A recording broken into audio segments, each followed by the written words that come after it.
Ooh, hello, hello. Welcome to UKVersus. Hello. What the?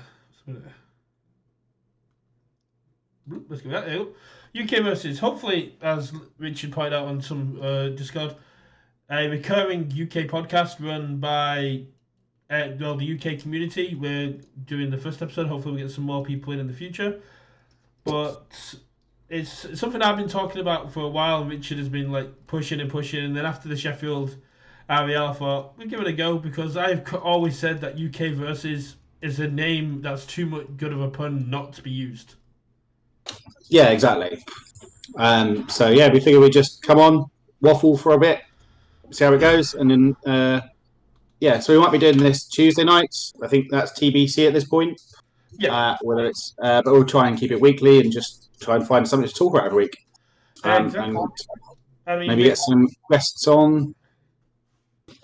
with previews coming out at the minute for the Daunting Raid, and then we're going to have weekly ban updates coming in. Monthly ban updates coming in. We've got loads of stuff we are going to be able to talk about, which is going to be absolutely brilliant. Mm-hmm.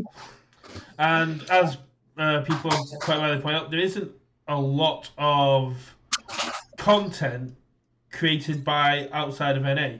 So I know Michael Murray does a series on YouTube. I know Was He Plays does do news as and when it hits the mainstream. I know there are some YouTube gameplay ones there, but we don't have many podcasts or based ones where we're just talking about news and talking about how certain things and certain decisions are impacting communities outside of the NA.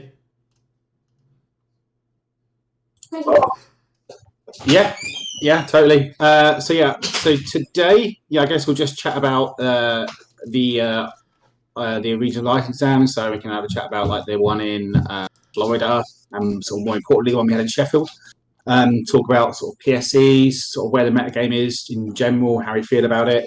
And yeah, hopefully we've got a guest coming on to chat about his performance at the RLE. Yes, hopefully we'll have Liam Chawner coming on, top 4 Shiggy free player. Everyone's a bit hyped to try and get hold of his list. But let's start off with the more tame side. How was your weekend? Did you have like a nice relaxing time? Yes, yeah. I mean, I'd rather it would have been more stressful. Sadly, as Brett's alluding to, I did not get to go to the RLE. I just did have the time/money to go, so I was a bit jealously watching Twitch and following on chats and stuff. But yes, I mean, from what I saw, it looked like a really well run, really good event. Everyone looked like they had a great time. Oh So yeah. yeah, I mean, so I guess sort of you were there, so give us your thoughts. How did it No, go? fair play to Sean and the team at Patriot Games. The event ran very smoothly.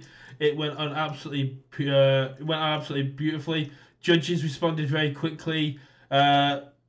Squire, Apple, Murray did a hell of a job. They got to people quickly. A lot of issues were already resolved by the time they got there.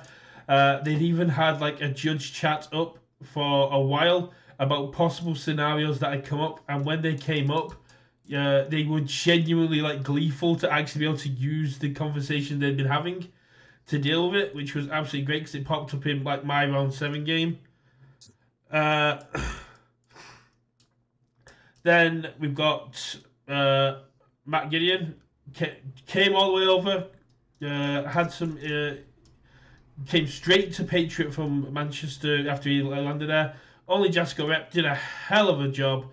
Absolutely kept great chat, great guy to always have a chat with. Absolutely top bloke. And it was great to catch up with people. I caught up with people I've known from other card games that have come over to this. It was great to catch up with some of the other EU top 8s because we do have like a little group chat. But 7 of the 8 of us turned up, and I think it was 4 of the 8 of us got through to the top cuts as well. Yeah, they let you get away with memeing with Mina too. Mina 1, Mina 1. Not Mina 1, sorry. I can't break Mina 2 yet, but the article did say there's a face down combo card, which gives me hope Mina 2 is going to be a bit more playable. Yeah, there's about time they gave her a little bit of support, but credit to Jasco, I guess. Sending someone over, give us a bit of love. because I think there's always been that kind of underlying feeling of outside of US getting the love we like. But yeah, having someone come over, being able to do redemption, being able to hand in your packs, which I think from what I hear, basically that's just what he was doing all weekend, is just taking people's empty packs. So yeah, it's great, and hopefully sort of start of good things to come. Definitely was, and it was the biggest event Europe has ever done in JASCO history. As soon as it ended, I drove back about 2 o'clock ish after being knocked out. I hung around for a little bit, drove back, and by the time I got back, I had a message on Facebook from Paul going, 105 is great. How do we get to 200? I'm like, just let us get over the weekend first. Yeah. Yeah, no, it's good that they want to grow it. Yeah. And, I don't think that's an unreasonable goal.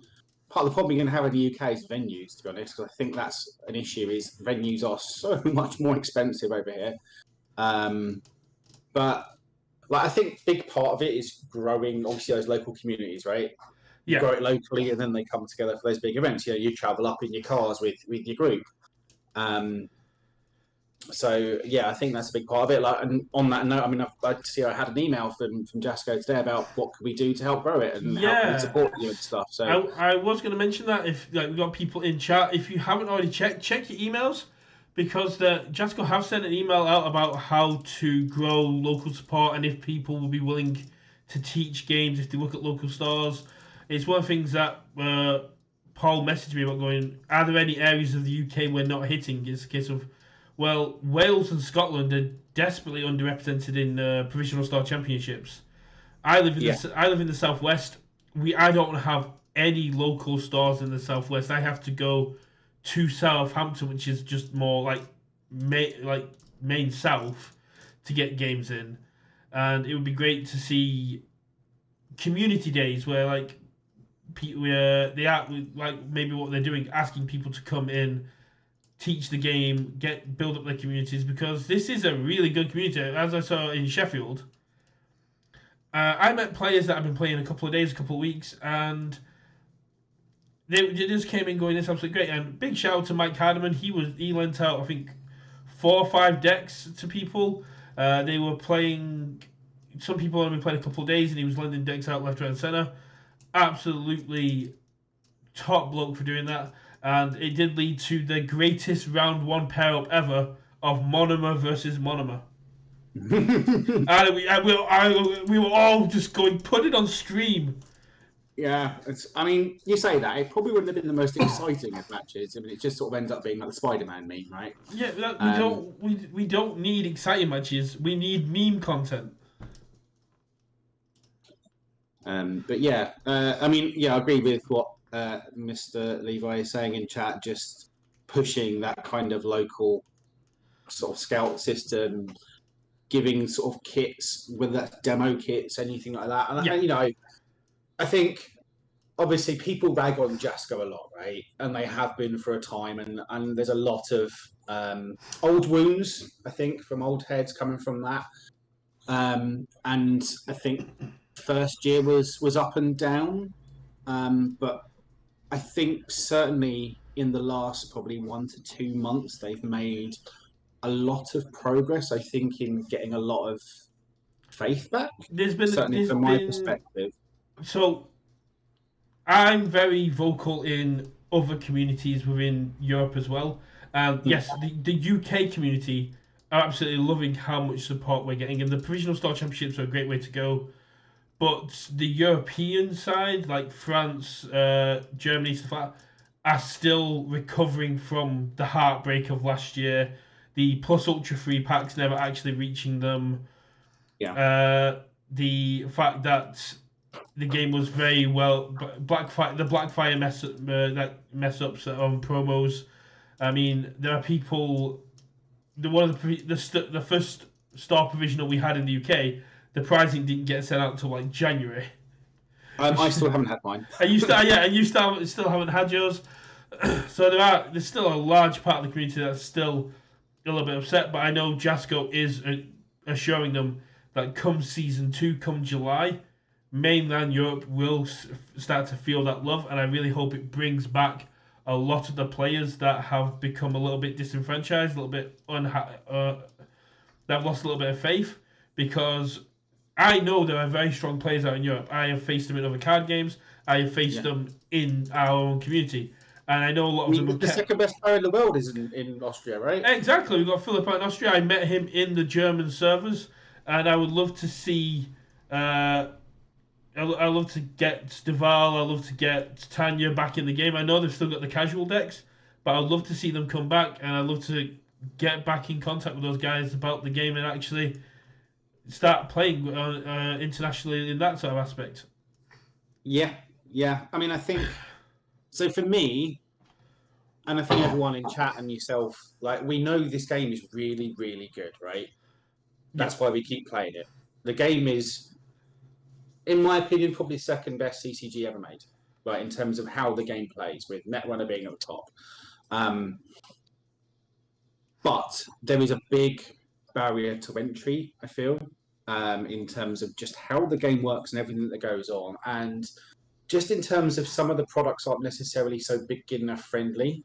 And again, I think they're making strides on that, like the new Clash decks being like around a tenner Yeah. is a lot more beginner friendly. They're a lot more like, you know, the difference between £10 and £18 doesn't make it sound like, or 16, whatever, it doesn't necessarily sound much, but it is a lot for just, oh yeah, I'll chuck down 10 quid and I'll buy this. And most of them are, they're not necessarily competitive, but they're playable out of the box, right? And maybe things like demo kits, that sort of thing, from to provide to stores. I know a lot of other games do that, so that's that sort of thing. I think helps get it in, right? Can I get you to just quickly accept my Discord friend request so I can add you to so I can invite Liam into the chat? Absolutely, just done that now. No, yeah, it's just like as you were saying there. It's an absolutely great point. This game, it's one of those games that once you start to learn it, you get every single aspect, and the way this game flows is completely unique. Yeah. Let's invite. Looks like we have. Oop. Looks like we're gonna start over. Oh, there we go. Start turning. Can I change it? Oh, no, I don't want to have to mess about it. Oh, no, don't zoom on me. So who's here? I'm here. Can you hear me? I can hear you. And then we got Liam in as well. Hello. I'm trying to get it so I don't have to mess about with the settings, but it doesn't want to seem to do it. But yeah, just while you're obviously faffing with settings there, yeah, Levi, I completely agree. I was able to pick up the rules to a certain extent and just sort of learning with the sort of Deku and Bakugo one, but largely because I've got kind of a history of playing other card games. There's a lot of things that kind of, okay, I could sort of shortcut and sort of take it from there, but there's still rules I'm not completely sure about these days, and someone, especially if they don't necessarily have that kind of card game background, but they like the IP, they're like My Hero, and they're like, oh, My Hero card game, and then they just pick up this deck having never played anything, they're going to be like, what? Do you mind switching your camera back on, Richard? Oh, is my camera off again? Yeah. Oops. Yeah. There we go. Let's do that way.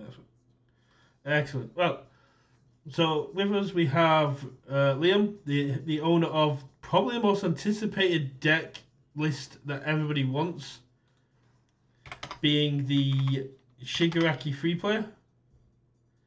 How are you today, Liam? Tired as per usual. Still recovering from the weekend. Other than that, yeah, not too bad. How about you guys? Same. Yeah, I'm all good. Still recovering from the weekend.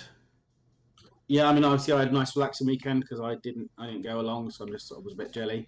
Yeah, I don't know if we've spoken before, Liam.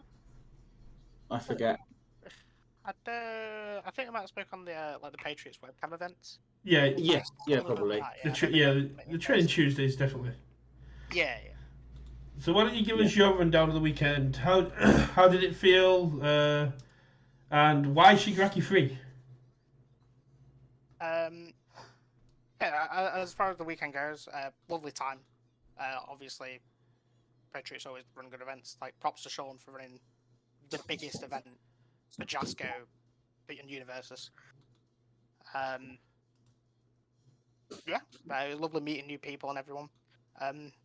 As for Shigaraki 3, it was kind of last minute decision swapping from Shoto 2 again. I tried to build a deck that was basically force you to play my game rather than I have to grind into you, like against Momo. And it did not work at all. I mean, it worked in certain matchups. In the end, it worked. Searing Glacial Storm for sure, carrying in the day. Okay. Yeah, I feel like Shiggy 3 is one of those characters everyone looked at when Set 4 came out and were like, oh, he's really good, I want to build him, he's got lots of buttons to press. And it's just sort of taken a lot of time to people try and find the right build for him, the right thing to do. Like, there was a thought that he was going to be more of like a control-y deck, but I think actually he should be more of an assertive one. I don't know, obviously I haven't looked at your build, so I don't know what it was like.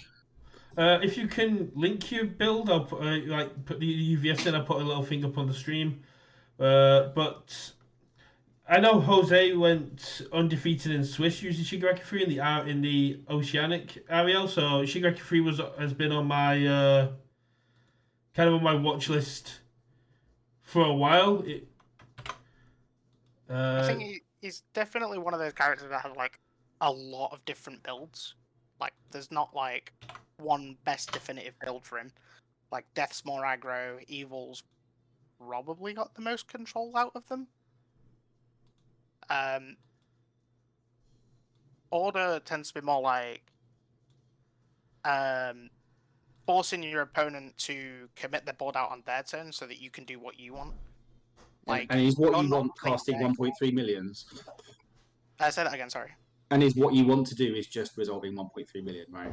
Basically, yeah. Like, Searing Glacial, like, if the game gets too out of control and you can't bring it back down, Searing Glacial resets you both to the same level. You're not playing their game, you're making them play yours. But you've got to be careful going into Deadlock anyway because the Vile Seasons just do so much work. Oh god, yeah, I did it twice. I did it against you, and I think I did it against Connor in my top 4 game. Whereas, like, double Vile Season Deadlock, like your 5s and 0s. You're not allowed to go to Deadlock if you know your opponent's playing Vile Season. So yeah, game over at that point. In mine and Liam's game, I drew a hand of grey, and I knew that if I just played one foundation and pass, Liam would do the exact same thing back. So it's a case of I need to play minimum 4 cards, so that if Liam draws grey as well, at least I'm drawing back up. But unfortunately, Liam just had 2 Vile Seasons and he's once per game ready to go. The best thing is, like, Engine Trouble helps you keep them in Deadlock as well. Like, being able to tap down release as self-sacks. Yeah. Like, you can keep them in a state where you can go ham on all the abilities you want, and your opponent just kind of has to sit there and take it. Did you actually sideboard into Shoto 2 at any point?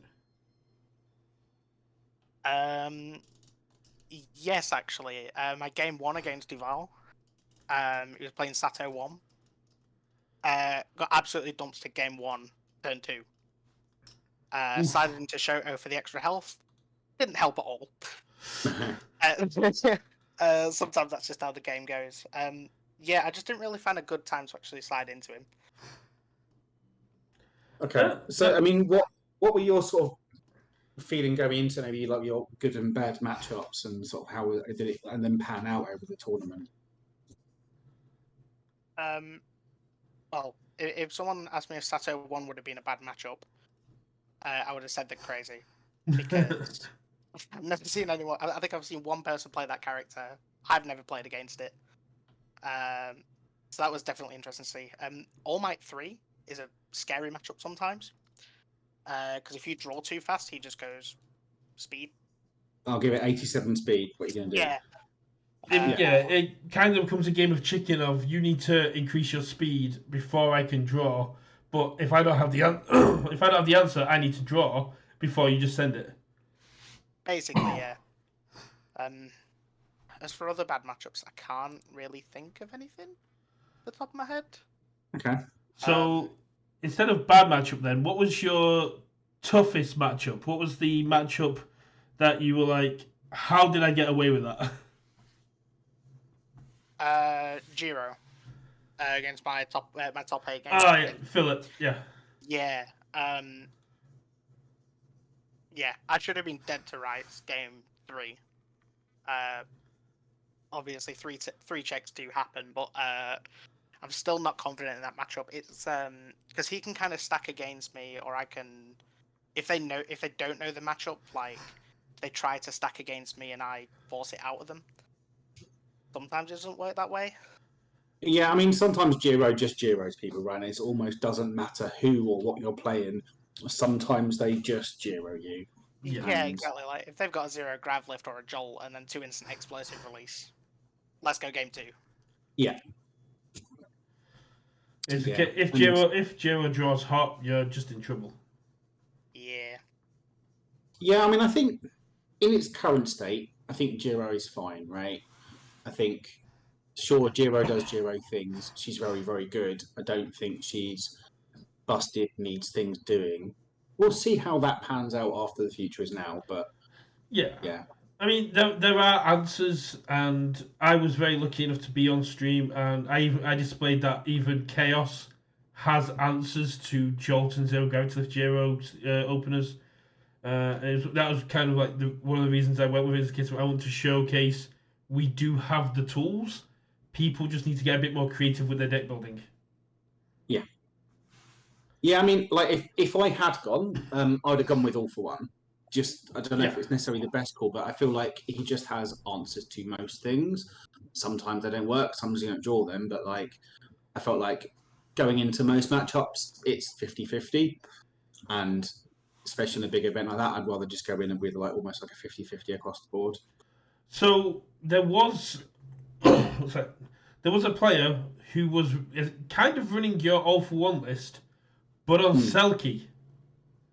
Okay. So because Selkie guarantees momentum with damage, so he was running like rebound sidekick, hardened frenzies, basically going, you block it and I get momentum, or I get to build. If you don't block it, I get no progression and I get to build, and I get momentum. Jay Alexander is saying that All for One with Twisting Azor is insane. I like that combo myself because you can quite easily get to 3 damage with One with Nature, All for One's ability. But this is what I like about the post Ojiro nerf, is a case of Ojiro is still very playable, but it's opened up the meta to now being explored, that we get to explore everything. So we get Shigaraki Freeze coming out, we get Satos, we get the Selkies, we've got all these characters now that are being explored with this whole new kit. Yeah, it was linear anymore. No. Like when we were looking at like was it the OCE regional where there was like 8 Ojiros in the top 16, or like 9 of them? Like I think there was like 11 different characters in this event, and I think there was a couple more in the Kissimmee event. Yeah, like, I mean the Kissimmee one was a little bit of a false dawn, right? Because most people they almost had this kind of gentleman's agreement where we're just not going to play the cringy deck and actually just play fun stuff, or they're going to play stuff that beats Ojiro. But I think now we've got rid of him. Apart from maybe getting rid of One with Nature, I think everything's fine, and the format looks pretty good and interesting. Yeah. Like you can still play those I'm going to punch you in the face on turn 2 decks, but none of them feel particularly consistent in the way that, say, like post-ban Tokiyami or pre-ban Tokiyami was, right? I mean, if I've learned anything from this weekend, it's a case of just run Engine Rush, because One with Nature isn't a threat if it's committed. Yeah. It was literally a case of, in my games with Liam, first enhance One with Nature, Liam's first enhance Engine Rush One with Nature. that was the consistent first enhances all the way through. Yeah, I think some of those sort of more defensive actions are definitely a bit underplayed, like Engine Trouble, like Nullify. Nullify is probably just a little too overcosted for what it does, but I think there are things you can do that are underexplored at the moment. Yeah, Um, and that's why I'm very interested to see what comes in the next set because, as we saw in the article, blocking comes into matter and there's now more mill support. There's going to be more thematic cards. You've got a lot more stuff coming in. You've got. I'm very interested to see how this game goes into season 2 when we get access to all this new stuff. yeah. Yeah, I think like, and again, I don't know what your experience has been like for like the PSCs as well, but again, I've just seen a lot of different decks, different players playing different stuff. And it just seems healthy and fun, like what you want it to be. Yes, there are better decks, but there's nothing that's far and away crazy than everything else. You could argue the All Might, the true form All Might, is a bit toxic and shouldn't exist. But I think it's also very easily answered, and if you want to beat it, you can quite easily. The scary thing is the Jiro Staff Strike nonsense. The main I like True Form All Might and I personally think it's fine. It's a deck that if it pops off, it pops off. But it just reminds me of exploding pride decks and all these decks that just go, okay, I'm going to punish you for playing in a certain way and not being prepared for me. The moment you know that your opponent's playing True Form All Might, you need to adjust your playstyle to this one attack can come at any point and it will Yeah, most likely kill me. So I need to have the resources, I need to have the cards, and I don't take momentum. I need to do everything I can to stop him coming online because All Might True Form is just a ticking time bomb. Every yeah. turn he doesn't pop off, he gets closer to being killed. Yeah, and I think sometimes it's just simple things like maybe mulliganing more aggressive. Like, you can't just say, I've got 4 foundations, cool, I'm good to go. When sometimes you need to think, no, I need to see like an encouraging training partner or a citywide crisis or whatever to stop my opponent doing this stupid thing and just mulliganing more aggressive for it. But yeah, Yeah, one of the biggest things I've told new players, the players in French provisionals and stuff like that, is there is no shame in turn 2 just building out. Just yeah. because you can attack doesn't mean you have to attack. So yeah, going back to your Shiggy 3 Yeah. list. So is there anything you didn't like about it that you'd change going forward? It's fun. I'm pretty happy with the list now. It's very different from what it began. Yeah. Mainly Indiscriminate Shock was not in the deck. That Okay. yeah, that's it's crazy. Hear me out. Flamethrower is a good card. Okay, yeah. I mean, flamethrower in itself is a kill card. Yeah. I'm not convinced. I think it's cool and does neat things. I think 1.3 million just kills people. Yeah. The main I found issue, out very quick. the main issue I have with 1.3 is the moment you're in a 1.3 symbol, they're expecting it. So you always, so basically like in my games, everyone held at least one low block, so I couldn't kill them with 1.3 because the moment you're on chaos and order, they're expecting 1.3. Even in Jiro, until you've gone through that first game, you're probably always holding a low block because it's if this is 1.3 Jiro, I just die quickly. Yeah. But like, just looking at the list, there's lots of way to like, make sure your opponent's just committed out and that's just a kill, right? That's your end of your string. How did Decaying Palm Slam work for you? Just because that's it again, it's a very core attack. I'm just a bit averse to 6 diffs myself. Yeah, that's fair. So sometimes like it obviously you have to play it as your first attack. Yeah. If it's not your first attack, it probably doesn't do anything for the turn. It's also not great turn 2, but the card is absolutely nuts. being able to lock down 3 of their foundations for the turn, Yeah. is just insane. Being able to remove itself to keep itself going, or even just forcing them to, like, as a pseudo stun 1 if they check a 5, because they want to keep the card there. And the card always does something. It's also just got really good stats, 407. Yeah. They either taking 7 or they're using that low block. Yeah, And then you got the indiscriminate. Yeah, it screams indiscriminate bait. Yeah, like the indiscriminate scary.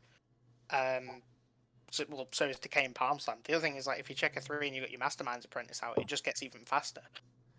Mm-hmm. Like, you can make this attack incredibly fast, and it's just, do you block this, or do you hope you see an indiscriminate? Yeah, and with things like Final Exam Failures and Mastermind's Apprentice, League Invitation, as well, not to keep going back to our game, but in the second game of our Top Cut, it was what? I had 10 ready foundations, you played 1 final smash, and 6 of my foundations were committed before the first attack had even sent off, because you had so much check hacks and so much ways to mess about with my to get bonuses and just destroy and commit my foundations if I didn't check. Yeah, a lot of that came from, like, Final Smash as well, being able to stack Engine Trouble. Yeah. Mm-hmm. Like, if you don't let me draw it, it's a 5 check that I'm going to see. If you do let me draw it, I'm committing down your key pieces.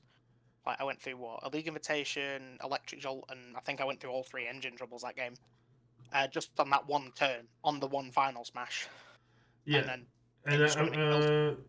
then you were able to just, and because it was your kill turn, you were just using Mastermind's Apprentice, just shredding foundations, going, commit 2 foundations or give me 2 speed. Yep. Like, I just went super aggressive. Like, even if it was like, even if I was on 5 foundations, like, as soon as I was committing them out, there'd be games where I just first form turn 3 on 6 foundations, and as soon as I start committing them, it's just like, cool, just remove. They get faster. Your checks are -1. It felt a lot like taking on Jiro. My goal was to stop you getting momentum as much as I can, and the moment you get momentum is then to sacrifice my proactive plays and start preparing for this once per game. Yeah. Yeah, I mean, looking at the list, it looks like I'm going to poke with my Jolts and my Vol Seizings, grab a momentum, and then set up for a big, your board is committed, and then I'm just going to kill you. Yeah. The moment the top 16 pounds came out and I was up against Liam, I was like, it's going to be a slog, and I'm not liking my chances going in because his deck just hard countered what I was trying to do. And it was very well built, very well played, and you definitely deserve that top 4 spot, man. Everyone on Discord and Facebook has been asking about this list, and I'm surprised you haven't been inundated with messages of people trying to get it. The Jones have been quiet on the Discord. Yeah, I mean, I went back and watched the VOD of mine and Dan's game, round 6, I think it was, day 1. As soon as I played this here in English, just on people like, Spice Pick, this is cool. Yeah. Yeah. I mean, that's not my spicy pick from the weekend that I saw. I think my favourite thing I saw over the weekend, it might not be good, but it was definitely cool, was when Nomu got a momentum, went to their turn, and then just went Resolute Rushdown. And that sure is 24 damage from 1 card. I didn't see that, unfortunately. Yeah, just like, 12. Okay, you block, Echo, another 12, you got another high. Yeah, just rip cards out of the hand. No, yeah. Is it good? I don't know. Was it cool? Definitely. There was definitely a lot of fun plays. There was definitely a lot of good plays. The whole weekend itself was just an absolute laugh. Yeah, I was definitely jealous.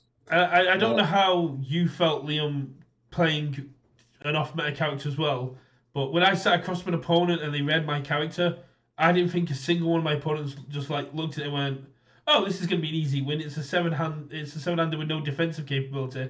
It was more like, "Oh, yeah, this is a dangerous character. I got to respect these abilities." Yeah, especially when I came up against you and I was like, being able to play a card for free on a symbol that has a ton of 0 diffs. Like, I think I got caught out by that a few times. So in round 4 or 5, I believe, I took on Steve Claxton, and he was playing Toru 2 and had played Harvey Woodward, on who was also playing Mina 1, and had not realised until after the round that he can use Toru 2's response after Mina's ability. Because you're still playing it, you just don't need to check. So it's like I had to go up against him prepared for Mina 1 because he'd already faced one earlier in the day. Yeah, you wouldn't expect probably more than one Mina 1. No, I wasn't. I was not expecting it at all. I mean, you still copped out a bit and you didn't play a ball might. Let's be honest. I am still the first person to play Ball Might on stream. Look, it was in your sideboard, not your main. It doesn't count. If it's in my deck, it's being played. Sideboard counts. No, I don't agree. But yeah, it sounds like it was a really good weekend. It's a shame to miss out on it. But yeah, hopefully that's just sort of start of things to come. We can get some more, and hopefully they'll be down south. So I don't have to travel so far if you haven't. I mean, the next REL is probably going to be in mainland Europe, so that's as far south as you can probably go from here. Yeah. Because I can't imagine them doing both in the UK. And mainland Europe does need some love as well. If it is in mainland Europe, will you be travelling, Liam? I'll have to get a passport sorted first, but yeah, definitely.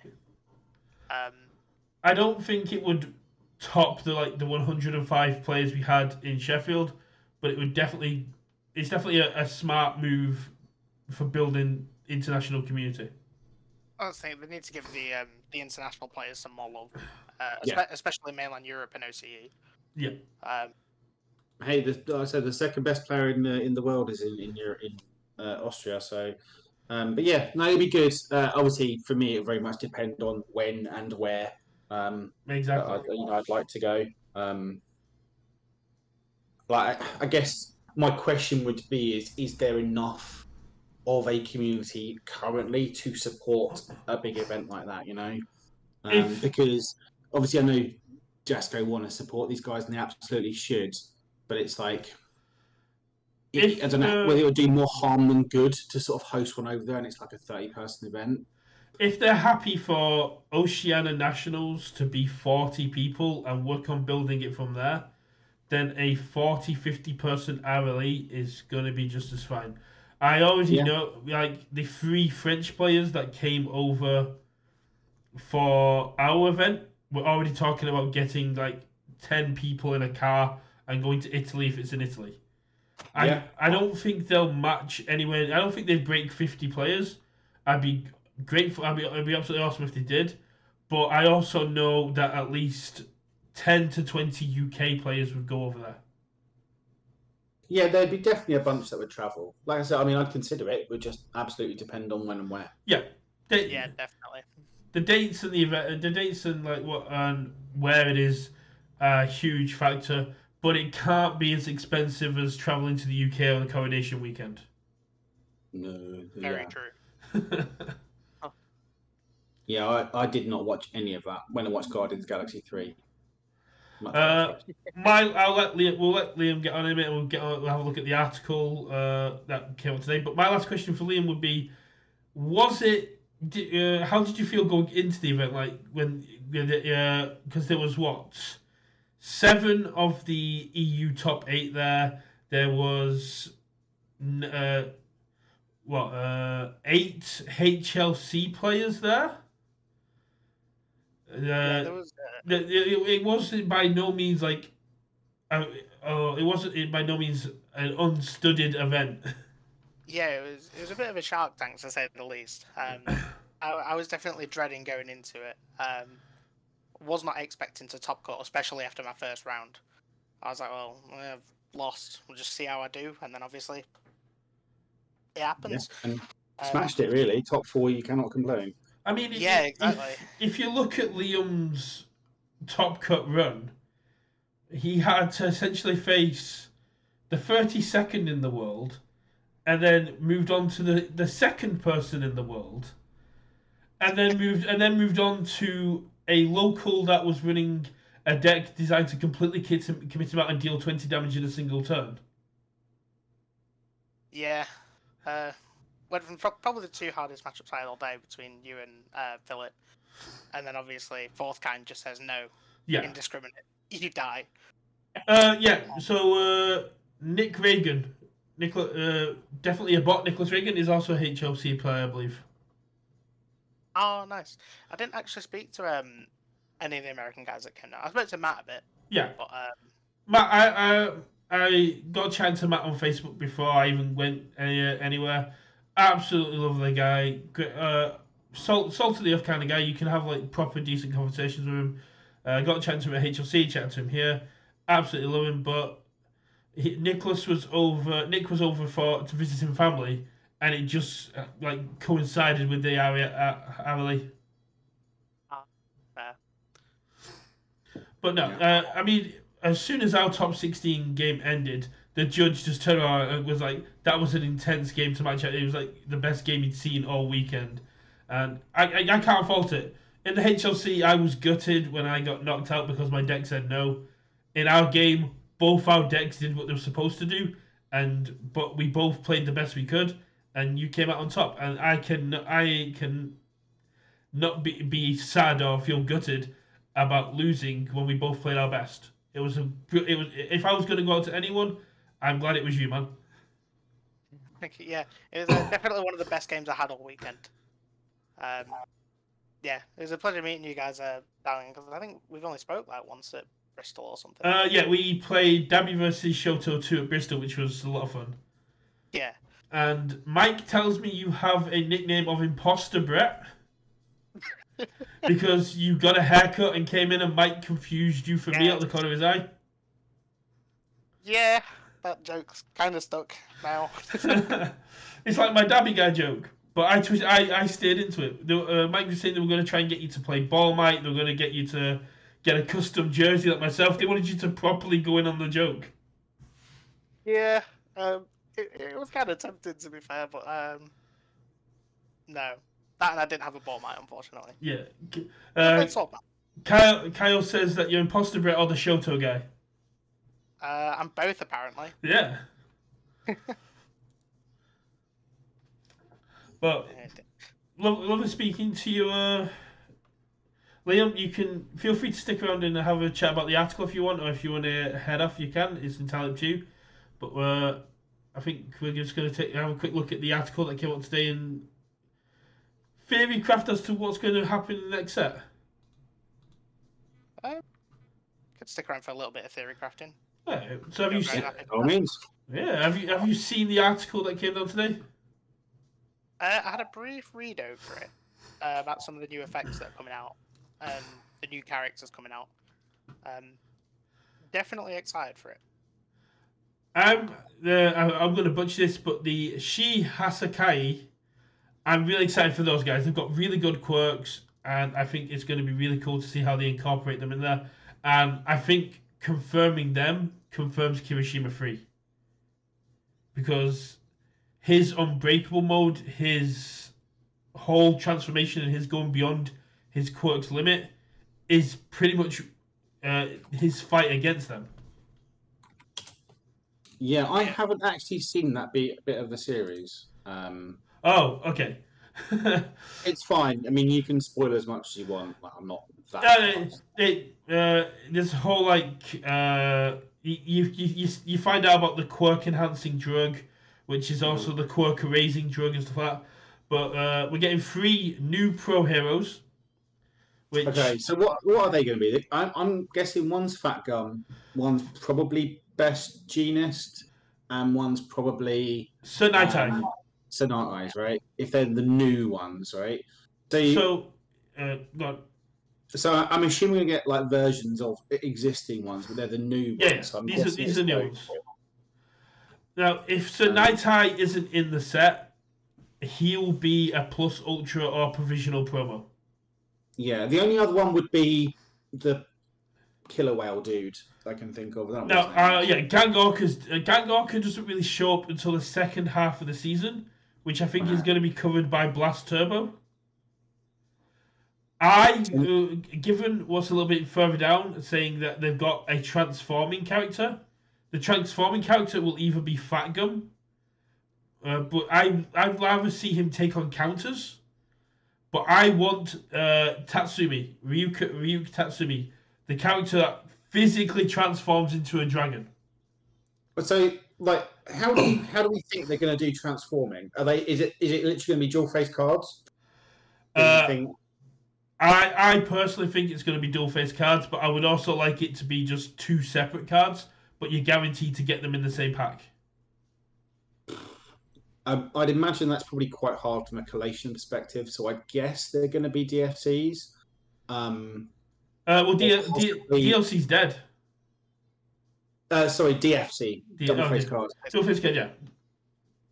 It shouldn't be too hard to do because they're moving to a 1 character card per set now, per booster pack. Sorry, aren't they? Yeah.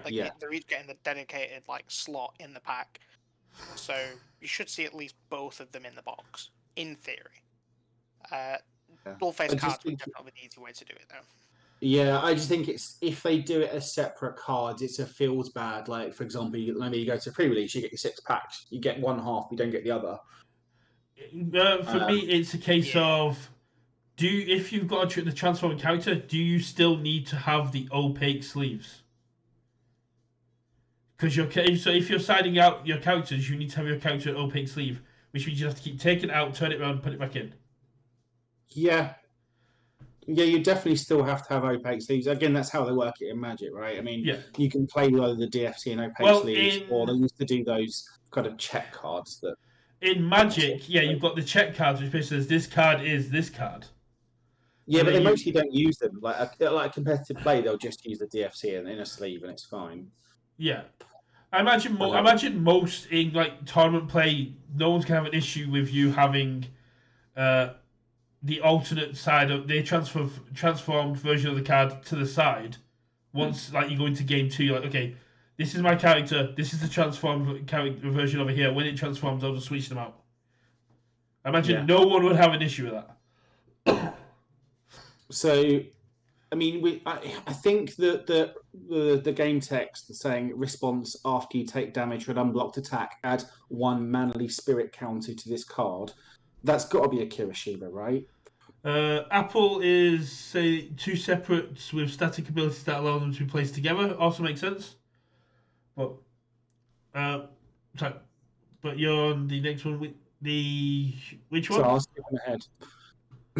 So when we're just talking about characters, like the response after you take damage from an unblocked attack, add 1 manly spirit. Oh yeah, you've got. I'm still looking at the Undead. The manly spirit one is definitely a Kirishima Tetsu or Fat Gum card, definitely. But a new playstyle called Theme seems really interesting. Well, a new playstyle theme, so it's going to be, obviously you've got the 3 damage matters. Yeah. You've got mill there. You've got I suppose a pokey burny type strategy, things where you're just using things like prominence burn or that's kind of the extra burn damage. You got card pool clog, I guess is one. The thing for me is I'll let you finish. So that to me is suggesting there's a new gimmick, right? That a character or something is doing. Which I couldn't tell you what that's going to be. Yeah, but, that's just it. It's not a new character, it's a new play style. But the theme kind of play style you're on about already exists because you've got Bakugo. That's Fury is his theme. You've got Frigid Heatwave, which is the ranged theme. You've got Double Jump and Jiro being the charge theme. Yeah, so what I'm saying is there's a new one that I don't know what that is. It's going to be something along those lines, right? I think it's something that's going to catch us off guard. It's going to make us think about the way it goes. But the way it says theme and the fact that we're seeing more symbol and character restricted cards, I think we're going to start to see a lot more cards that have bigger impacts on the game when they're paired in the right theme. Yeah, I mean, it could be like a graveyard matters type thing, right? Or you know, people play stuff from the yard because although there's cards that dip into that, it's not really a big thing. So like, you know, almost like a self mill slash. I'm going to play things from my graveyard. You know, that Exactly. could be a thing that we don't really do. Like we've got discard to an extent, but discard's just super powerful. You can't ever go crazy on that. Yeah, The free but I damage. guess we'll still wait and see. The free damage matters is really interesting to me because Uwabami did well in Oceania. Moonfish has kind of been the laughing. Terrible. Yeah, he's been the laughing stock of there. And the most insulting thing that happened to me all weekend was pulling an XR Moonfish in my prizing. Uh, yeah, right? It's like, by free damage matters, that XR Moonfish might be a timely investment. We then got 2 new versions of characters with a hand size they've not previously had. Yeah. So, again, I don't know the show, but surely we're due for a Giro 2, right?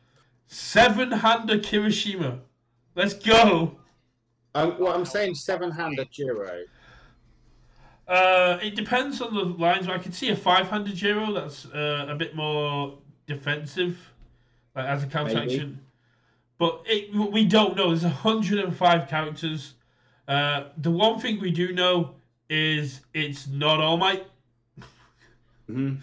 Unless they're making, I don't think we're getting an All Might here. unless they're making a 4-hander All Might, it physically can't be All Might. So an asset with a response limited to 3 characters. Now, so it's probably something for the big 3, Yeah. right? Unless there is a thruple that in the other kind of characters. The only other thing I can think of is Eri having an overhaul, Mirio, and Deku response. Maybe. So it's either the big 3 or it's Eri. Because Kota has opened up the fact that we can have characters, minor characters, coming in as assets. And having Eri come in as an asset that has some kind of devastating effect of overhaul, having some kind of having effects that are on theme for the ways that those characters interact with Eri. So having a healing effect on Deku, having a damage buff on Mirio, having a foundation or a hand tax effect on Overhaul. The ways that Eri interacted with those characters will be reflected in the game with the responses that she can produce. And then just a static ability as well. And then like 2 cards with unconventional layouts. So I don't know what they would be. Well, one of them's probably the transforming character. Yeah, possibly. Yeah. It could be something like, because there has been foundation attacks in the past that have had unconventional layouts. But I don't know if they want to go into anything like that. But definitely interesting to think what the layouts could do for the way the cards get played. Unless it's like a card that's kind of like flipped and has more stuff it can do committed than it can have when it's ready. So its text is committed because that's the more time you're going to be able to read it. Mm-hmm. Let's have a look at some of the game text from Undaunted Raid. If you have 3 or fewer ready foundations, this attack gets -3 speed. That to me is just beautiful against stun decks. If you don't want to build a lot, so like if it's on Bakugo symbol. J Alexander in the chat, Ryuk transforming hero that transforms form into attack. Could be. But yeah, I think Tatsuma is definitely going to... Tatsuma's on my list to be the transforming character. But I like this theme of if you still being able to get more effects based on ready foundations versus committed foundations. We saw it in the Endeavor starter set with some of the Shoto attacks. Where I think it was Arctic or one of the ones where if your opponent's got more committed foundations already, plus 3 damage. Yeah, Arctic Conflagration. Yeah. The card that Richard pointed out, well, the effect that Richard pointed out, after you take damage from an unblocked attack, add 1 manly spirit counter to this card. Now, I do believe the rumour mills were saying that the muscular card that we got in the provisionals was never intended to be a muscular card. It was intended to be a card to go with a set 5 character. And with Fat Gum and Kirishima more than likely definitely coming in this set, they're definitely going to have something to do with manly spirit counters, because manly is the theme of Kirishima throughout all 4 sets so far. Yeah, I mean, I'm just going to say that is text on Kirishima 3. We could be in a position like, say, Shoji 2 as well, where it's a case of remove X manly spirit counters, take, and it like reduces damage because he's getting harder and harder the more counters he's got. Yeah, but manly spirit just screams Kirishima, right? Definitely. It's kind of his calling card, so that definitely goes along those lines. Evil, enhanced, change zone of this attack. If this attack deals damage, seal your rival's character. Now, the moment that was read, I got a message from Apple saying that this is more than likely an action for the quirk erasing bullets.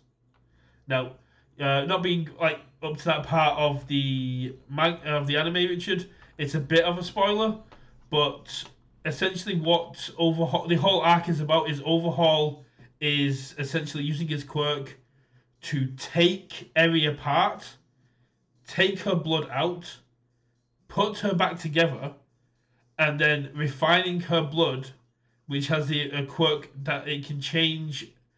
It can put someone's body back to a different point in time. So using those bullets to put someone's body back before the quirk was activated. So they created bullets that can just erase people's quirks. Nice. Yeah. Yeah, that makes sense. Just change if the attack deals damage, seal your rival's character.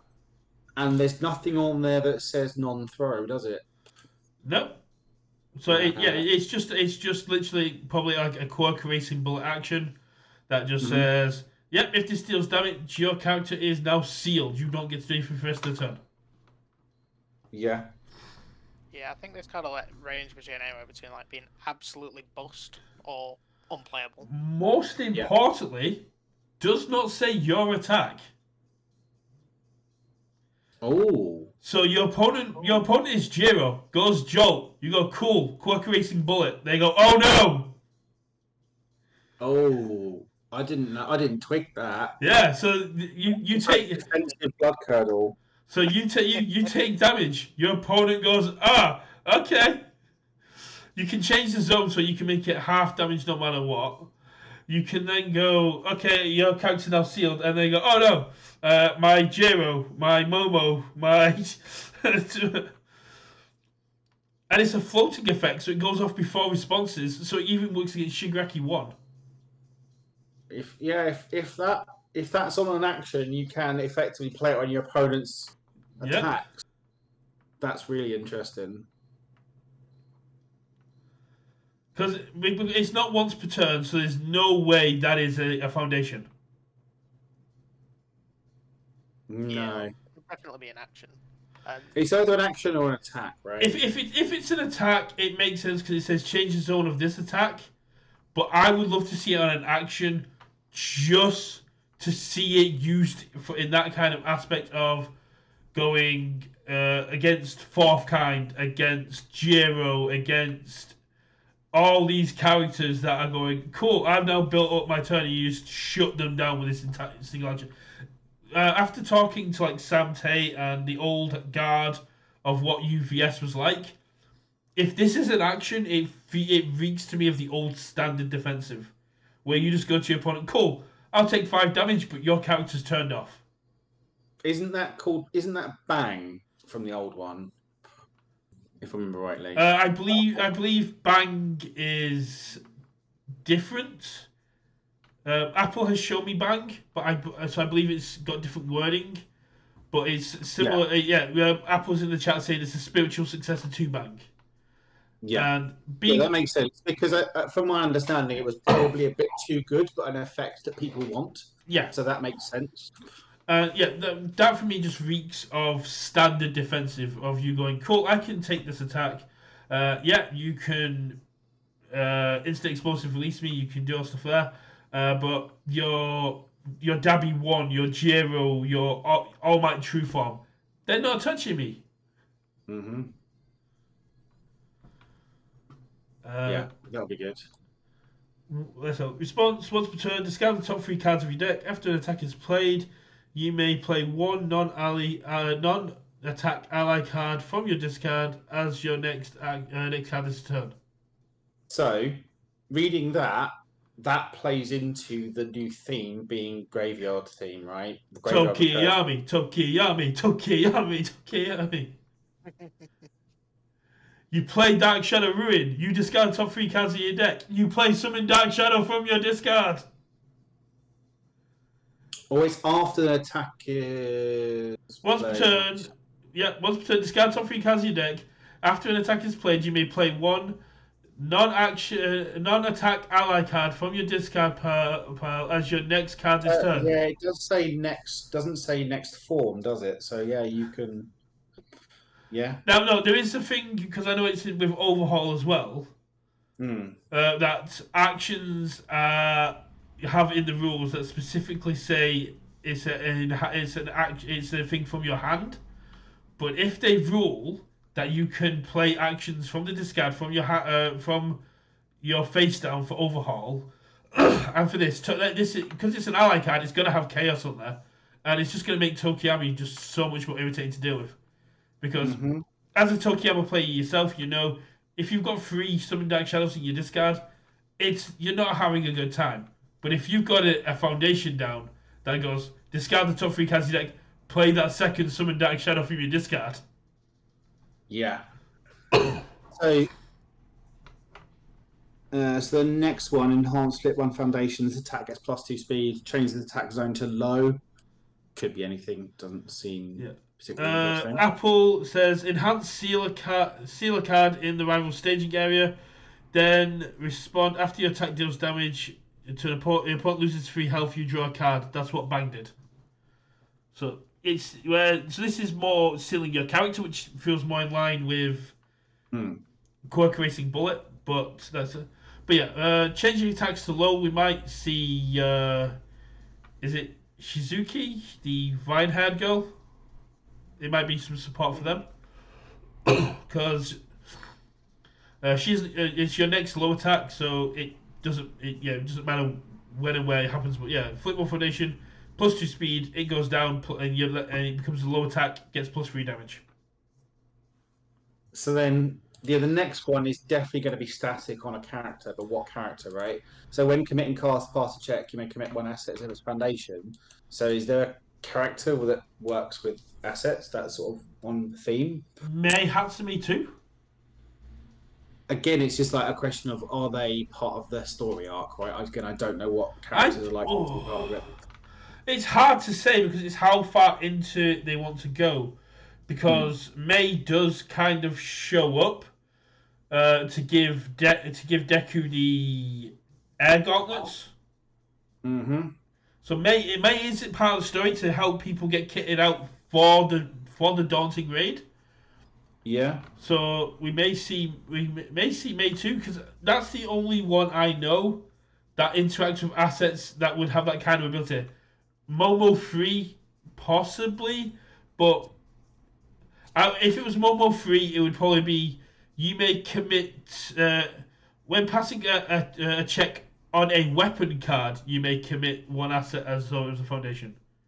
Maybe, yeah. Is what I'd probably see for Momo, but this for me just seems like a May Hatsumi sort of thing, because her first character was all about assets matter, and it's kind of her brand. So I think that would kind of be more there. I can't really think of anyone else who interacts with assets in the same way. If anyone in chat can think of one, that'd be absolutely brilliant. Response: yeah. once per turn after a rival makes a recheck, that check gets -1. Is that going to be some Night Eyes? Is what I was thinking, because he's kind Possible. of seeing the future and things. So he might be making people recheck stuff and.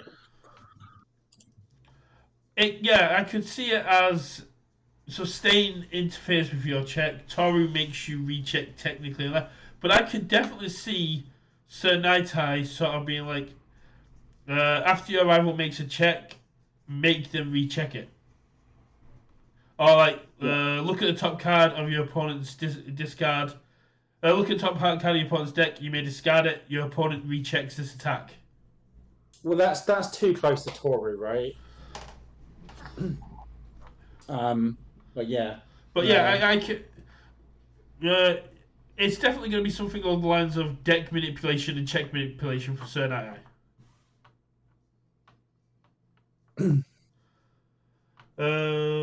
Enhance if your rival has one or more sealed foundations, change this attack zone. Okay, so again, there's going to be a character to do with sealing stuff. Selkie too.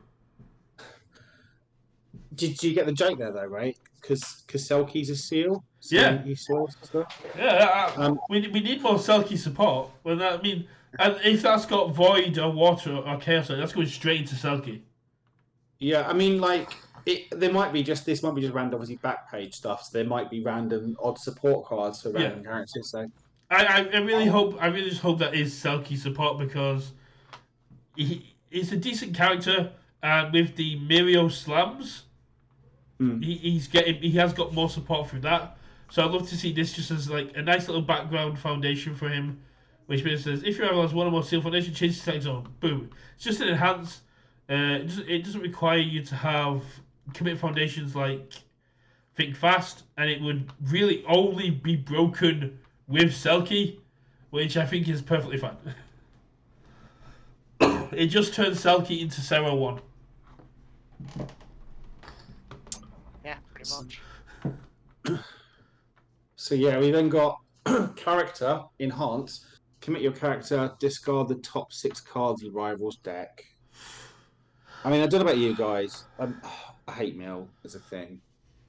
I just don't think it ever works. I'm a fan of Mill in this game because it will punish hyper aggro. It will punish my deck, my Mina deck, which is like a 51 card deck. It'll punish Tokiyami, but also help Tokiyami. Yeah, I would be more. My feeling with mill is like, you're going to mill me some cool. I'll just kill you. Like it just. I like having alternate win conditions in games, and I'd be more worried about this card if Crowing Frog was still a thing, if there was consistent ways to re-ready your character. Like, I don't mind it being in the game, right? Because there are people who love milling as a strategy. I just never have. And I don't think it's ever necessary. There's very, very few and far between times when it's actually good. Yeah, it's either very like oppressive or underwhelming. Yeah. There's never like an in between of the two. No. The only time I could see this possibly being an issue is if it shares symbol with Present Mike. Because Present Mike is already so mill heavy. But again, just doesn't do anything. It would just kill you. But yeah, I mean, 6 off the top isn't life changing, but if you compare that with Final Exam Gutshot, that you get another 8, then you play another attack, you commit your character, you get another 6. That's 14. That's a third of your deck. Yeah. But like even running 50 card decks, right? When you cycle, maybe you go down to 30 or something. Like you've got to chew through so many cards that that's why I don't want to share symbol with Present Mike, because with Hold Hostage, hottest performance is guaranteed, Mike's ability in itself, Confused. There are ways that you can manipulate your opponent's deck and get rid of at least 20 cards before they cycle. Because if Present Mike doesn't hit an attack, every single one of your attacks is essentially remove a card. It's not a fun deck, and I'm probably never going to play it competitively. But I was considering building it for the provisional on Friday, just to be annoying. I don't need an invite. I don't need promos. I just want to be annoying now. Yeah, you can just play meme decks. Way of playing. Yeah, I tried that. I played Funny Punch Shinzo. Shinzo and Yes. lost horribly. Speaking of Shinzo, we have the negative Shinzo form. For the rest of your turn, your attacks get +2 damage. Now that's powerful. Please share symbols with Shinzo, and I will be happy. I wanted to share symbols with every throw.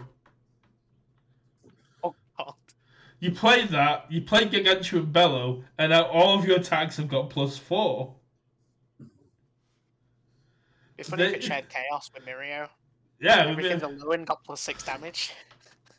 Shares with Overhaul. It's case of it's got +2. Now it's got now it's got more, and I heal.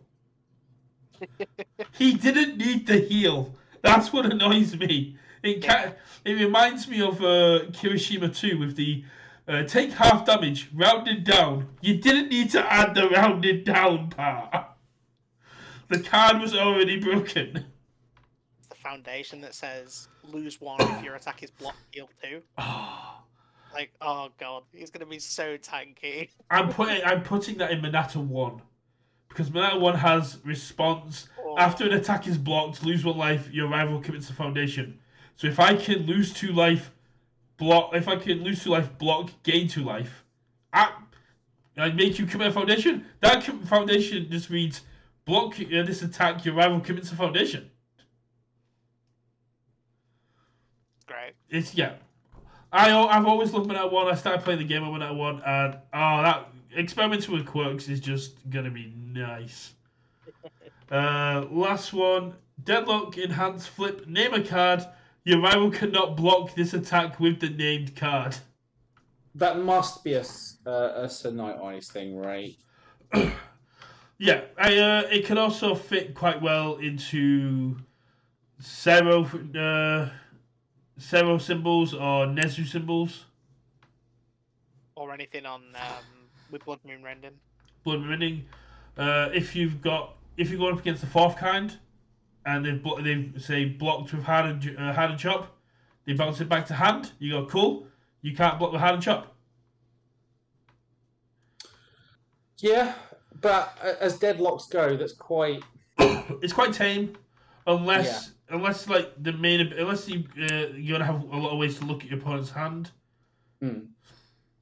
But with a lot of the stuff that's going on, and it'd be great. Just I want at least one game when you've got like this 17 speed cannon, and the opponents just sat there going, okay, yeah, no, that's fine, and then you just go deadlock flip. You can't block with plus ultra, and then just scoop up all the cards. So that all seemed interesting. Is there anything there that like stood out to you, Liam, like in terms of interesting stuff or stuff you're not really looking forward to? Definitely excited for the evil enhance the rival's character. Yeah, it's always cool to see evil as a symbol just get more support. Yeah. Obviously, the form all your attacks gain +2 damage is either going to be.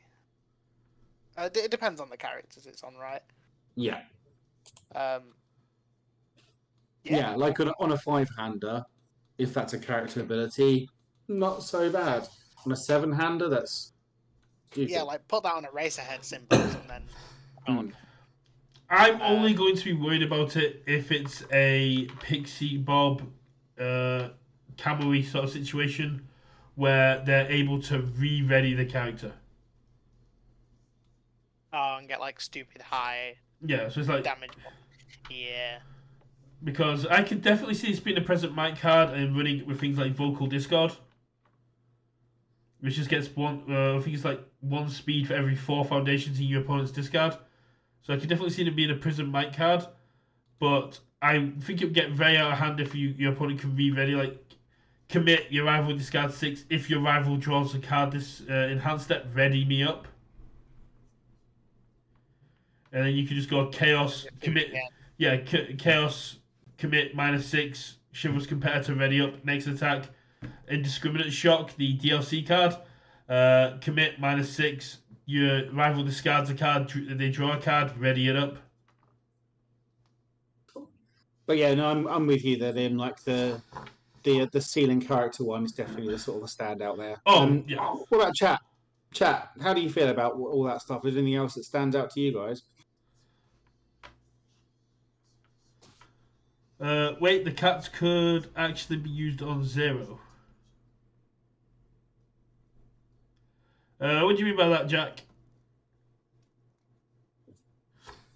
Well, chat goes through and decides what their enhance. What are you thinking about the keyword combinations? We got slam weapon, which has only really been seen on pillar swing. Apple says that the evil enhance is going to be busted, which is fair. The evil enhance is definitely going to be busted. Yeah. I'm liking this one, and I think it's going to be very relevant going into like how Faith Shield is prominent and stuff like that. Is the ranged weapon combo face down. Mina 2 finally getting some love. Mina 2, Selkie again, because Selkie, when an attack deals damage, you flip it face down and add 2 momentum. Yeah. I'm always up for Mina 2 support. Yeah. It's going to be scary on anything that has Echo as well. Yes. Oh, yeah, I forgot about Echo. Because you can play attack, then you play the Echo, you flip it, and then you play the combo. It's going to make Minata 2 a lot worse. Because you got attack, they go, okay, add a foundation, you go, add this face down foundation, combo face down. Yeah. Yeah, I forgot about the interaction with Echo. That's certainly interesting. Again, you said we had what symbols and therefore what echoes you can use them with, but Flash Fury Punch, which is a final exam gut shot line, but Flash Fury Punch would be Kirishima's main thematic. Yeah. Because Deku doesn't really do Fury, it's more Charge Punch. Bakugo doesn't really do Punch, it's more Fury ranged. The only character isn't this more? Yeah, because Deku's going into more shoot style stuff, right? Yeah, he's going to go more down the ranged route, and then in Turbo Blast we're probably going to get Black Whip. That'll be cool. Yeah, I think set 6 is going to be more the end of set 4 and the start of set 5 when we get the rest of Class 1B as well. You can have like their provisional exam and their training arc together. Yeah. EX3 punch, powerful 3 ranged. That's got to be a Deku attack. Yeah, I mean, for sure. No, that's going to be. No, that's the next. That's the next set on from that. I was thinking that's going to be the Endeavor attack he uses against the higher Nomu, but that's not even the right set. But yeah, that is probably going to be one for all, 100% plus Eri. Maybe. I mean, obviously, there's obviously a lot of the evil goes, right? Because like I sort of know who Overhaul is. I don't really know any of the other villains in this arc. Oh, there's one. There's some super defensive characters like the Kirishima Fat Gum team that they take on is like a guy who can create impenetrable barriers and a guy who can hit harder than Nomu. So it could also be his. We've got kick, powerful 3 slam. And then we've got breaker 2 terrain. Now, when that was spoiled, Mike Hardiman said in the chat that he said in our topic chat, he put a picture of Castle Maze, and he put another one up there. But no, Castle Maze to me is on theme. Because when they go into the Yakuza compound, it is a complete maze. They've got a quirk. One of them's got a quirk that can distort and move everything around.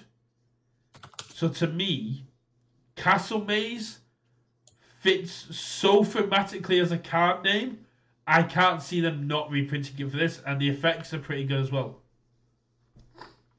Not seen the cats used beside one very good little player, so here Pixie Bob can get strong. No, I'm saying more of a Pixie Bob effect. The cats are already very strong in themselves. I've won a provisional off Mandalay because Mandalay is one of my little pet decks I take to events where I'm just going to have a laugh. You've got Infinite Tiger now, which is, again, no competitive. It's a lot of fun. I think the cats are in a good place fun-wise, but could definitely see some competitive play in the future with more support. Cool. Yeah. Well, I think we've been going for what, an hour and 20. Yeah. So maybe we'll cut it there. And say thanks everyone for joining, Yeah. and especially to Liam. Thanks for joining us and having a bit of a chat. Yeah, thanks for the camera, Liam. Thanks for having me, guys. It's been a pleasure speaking to you. Yeah, pleasure speaking to you too, and I'm coming for revenge next time. You got your revenge for Bristol. I beat you on my home ground. You beat me on your home ground. We got to settle this now. Home field advantage in it. Exactly. Right, cool. Well, if I don't see you before, I'll see you at Nats. Yeah. Yeah, hopefully. Yeah, Nats, guys. Thanks to everyone in chat for being here. We're hopefully going to make this a more regular thing. We'll be back next Tuesday to do it with some new topics and looking at over previews. Until then, we'll see you around the Discord and Facebook. Bye. Cool. Cheers, everyone. See you later. Cheers.